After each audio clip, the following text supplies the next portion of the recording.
Hello everyone, today I'm here to do another Mashup review. So I feel like it's been a few months since I've done this, so yay! If you're unfamiliar with the Mashup review on my channel, specifically I try to do 3 books per video, and what I do is I take 3 books, usually within the same genre, I really try to, and review them all in one video. So I try to keep them short segments, and so I feel like I don't have enough to say about each one of these books to grant their own individual reviews, so that's why I'm reviewing them all in one video. As always, I will leave the timestamps down below when I talk about each individual book. That way, if you're interested in one particular book, you can click right ahead to that time and, you know, the usual spiel. So today, I will be talking about Emmy and Oliver by Robin Benway and 2 books by Katie Cudugno, How to Love and 99 Days, like I said, both by Katie Cudugno. So without further ado, let's get into it. By the way, these will all be non-spoilers, so yay. The first book I want to talk about is Emmy and Oliver. I picked up this book on a whim this month, and I was so pleasantly surprised. Yes, I do love YA contemporary, and I read a ton of it,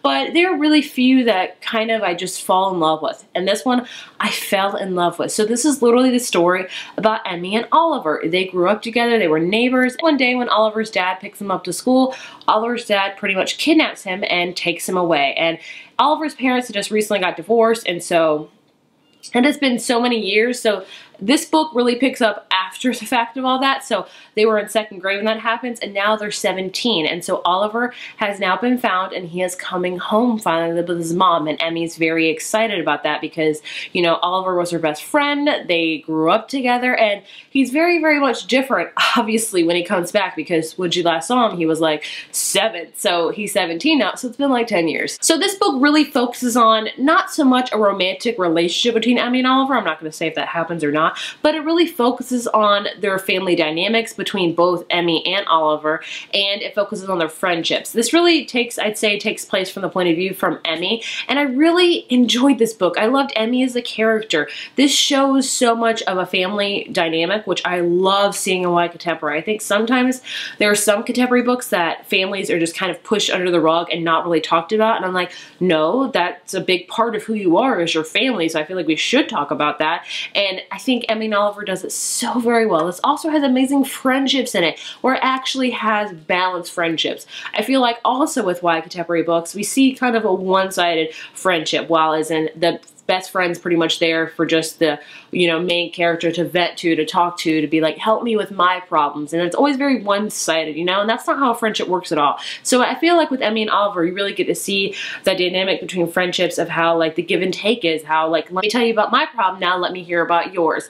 I also really love that this focused kind of on Oliver and how his, you know, dad's kidnapping really affected him, and how, you know, maybe he didn't really see it as a kidnapping because it was his dad, and how his relationship with his mom is now so strained because it's been so many years and now he's back home, or does he really feel back home? So this is, I'd say, it's not like a super hard-hitting contemporary book, but it definitely gives you the feels, and it makes you have a lot of the warm tinglings, and it does have romance in it. Like I said, it's not the main point of the book at all. It's more about family confrontation and, you know, dynamics and stuff like that, and friendships, and how 2 people that knew each other like the back of their hand up until they were 7 deal with each other after not seeing each other for 10 years. So I really enjoyed this. Like, I was surprised of how much I enjoyed this. So I gave it like a 4.5 out of 5. I loved it, like I said. So I definitely want to read Robin Benway's next book, Far from the Tree. I've heard that's a very hard-hitting book, but I love her writing style. It flows so beautifully and effortlessly, so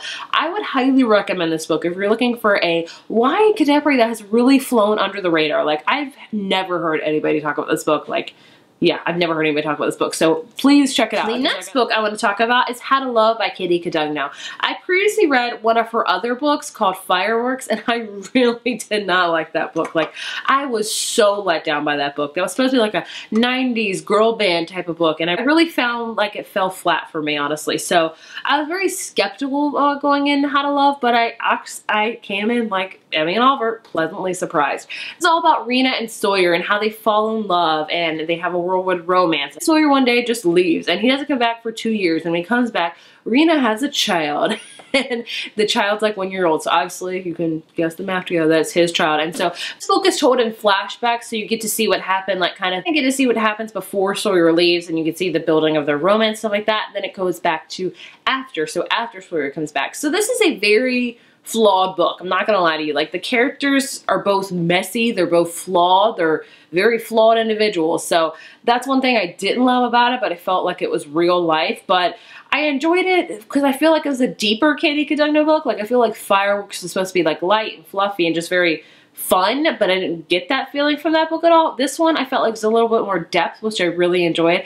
And I really enjoyed the way in which she did like the kind of flashbacks to present time. I enjoyed how she put that in her book, because throughout the whole book there's kind of this like mystery. It's not like a mystery, but kind of like, how did they get to this point and what happened to like make Sawyer leave, like what made him be who he is, and what made Sawyer and what made Rena who she is. So you have that kind of intensity and mystery factor that's building up into the book that keeps you wanting to read and wanting to progress more with it. I give this book a 4 out of 5. I would say if you're on the fence about Katie Cudugno, I would recommend this book first. I've read 3 of her books now, and this is my favorite of hers by far. I wouldn't say she's one of my favorite contemporary authors, but I do enjoy her writing style. Her books are easy to fly through. If you're looking for something just simple to pick up that you can get your mind off of things, I would highly recommend this one. This is definitely, I'd say, probably her most like deepest one, like the ones with kind of the most depth. So I really enjoyed this one. And the last book I want to talk about is 99 Days, also by Katie Cudugno. So this book, I think this is her first book ever. I'm not sure. This book is told in 99 days. So throughout the whole book, you're getting like day 7, then you'll go day 8, day 9, all that kind of stuff. So it's told literally in 99 days. This book is literally a love triangle. If you love love triangles and the drama that it brings, check out this book, because it was so much drama. Like, I was like feeling like I was watching an episode of Gossip Girl, which I don't hate because I love Gossip Girl.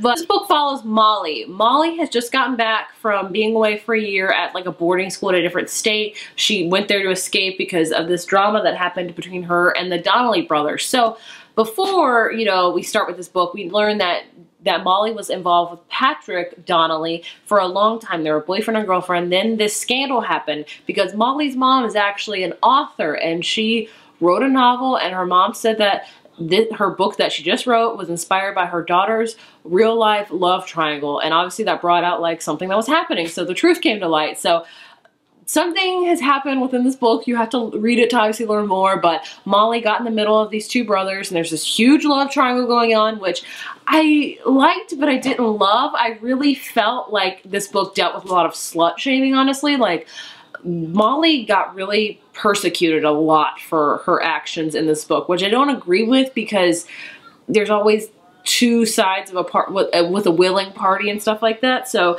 but I do enjoy that they did talk about it in the book. You know, the other person confronted and said, I was just involved with this as much as she was. So I did enjoy it for that matter, because they didn't just leave it one-sided, like kind of shut slamming, if you will.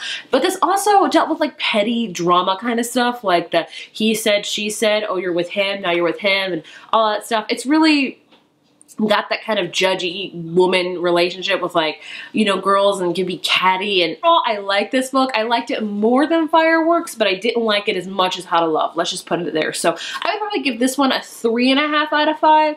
I mean, the drama was interesting to read about, not gonna lie to you. And apparently there's gonna be a sequel to this book, because it left off very much open-ended. I feel like Katie Cudugno is really a queen at that. Like, both of these left off on kind of open ends, which I'm okay with contemporaries. It doesn't have to be like 100% everything like threaded closed. Not with fantasy books, you gotta close them, Drags. With contemporary books, I'm much more okay with leaving them open. So I'm interested in reading the sequel that goes after it, because I don't know, like, I didn't love this book, but I didn't hate it, if that makes any sense. Like, say if you're really interested in love triangles and kind of the drama that they bring, but also kind of exploring a character and how they move on from maybe a toxic relationship or something that they just can't let go of in their past, and also dealing with bullying and kind of slut shaming and stuff like that, I would definitely I think I would recommend this book. It's a great palette cleanser if you're in between fantasy books and you just want something light and fluffy to read. 99 days, you can fly through. I read like all of these in like 2 days, because I can just eat up contemporary books like none other. So I think out of all of these books,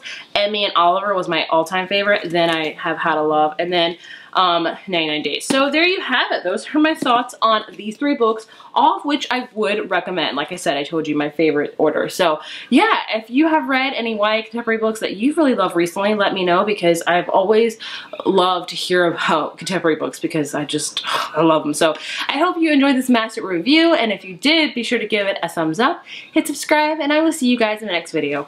Bye.